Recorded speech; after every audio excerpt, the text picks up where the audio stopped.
Good evening, ladies and gents.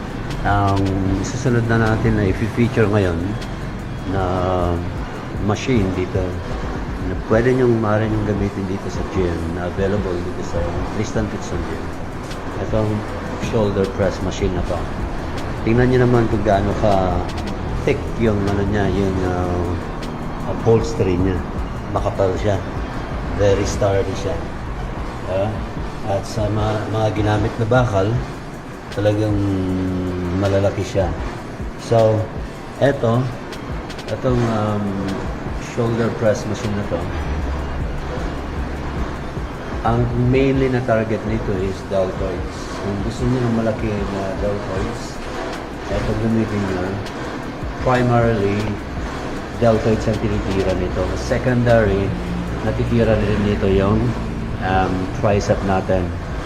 And then, additionally, yung upper back natin natitira. At the same time, meron din trapezoids na tira niyan. So, ipapakita ko lang kung paano yung movement. So, upo lang kayo dito. Okay? Tingnan nyo yung seat height nyo. Kailangan hindi siya mababa, hindi siya mataas. So, ito, sakto lang na, ganyan ako.